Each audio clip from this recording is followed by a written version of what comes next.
In the 1980s, US soccer was going through a big dilemma. On one hand, the North American Soccer League was going to the brink of its inevitable fold. On the other hand, the US men's national team was currently in a 30-year absence from the World Cup. The US Soccer Federation needed to find a solution that could at least solve both problems at hand. The main priority, however, was to establish a new development strategy for both the current and future rosters of the US men's national team, while at the same time boost interest for the NASL. As the saying goes, desperate times call for desperate measures, so they came up with the following solution. Howard Samuels, who was the head of the NASL at the time, partnered up with the US Soccer Federation to establish the US men's national team as a new soccer club franchise in the league. Thus, the USMNT came to be Team America. New York businessman Robert Lifton was chosen to be the club owner, and Alkitas Panagolias, who was the former Greek national team manager at the time, was selected for the managerial position. The league and the federation agreed that each club would lend a small number of American players to the new team. Other domestic players from the major indoor soccer league and American Soccer League were also loaned in. From a total of 39 players, only 20 would be selected through a number of tryouts. The plan was straightforward: to create the best possible team of American players that could eventually be developed into a strong national team to compete in the 1984 Olympic Games and qualify to the 1986 World Cup.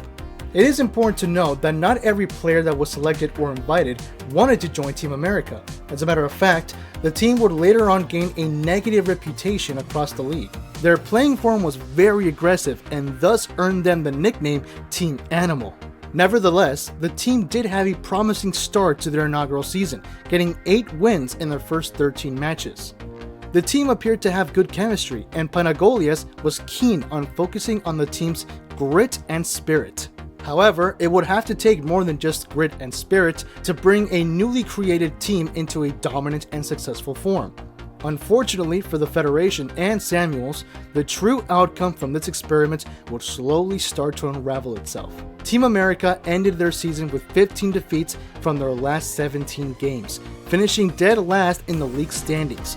The club's inaugural season would also be its only season, lasting for only 10 months. So what exactly went wrong? Well, to begin with, the majority of the roster consisted of defensive players, which made the team play defensively for most of their games, and that led to the main struggling point that the team had in the long run: the lack of goals. The team was also barely financially supported by the US soccer owners. At the time, the league was going through a downward spiral with its finances. With the continuous loss of revenue, attendance, and interest, it was hard for Team America to gain financial backup.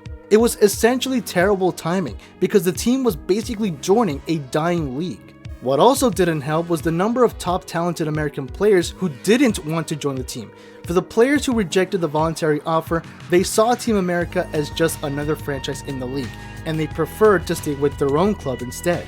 As soon as the season was over, Team America was seen by the American soccer owners as a complete failure, and Robert Lifton wasted no time in shutting down all operations. Team America was never given a second chance or thought, and thus, the temporary soccer club would revert back to a national team. Team America was essentially a once-in-a-lifetime event in US soccer history, and while there hasn't been such an initiative ever since, it did leave at least some influence that has been seen today.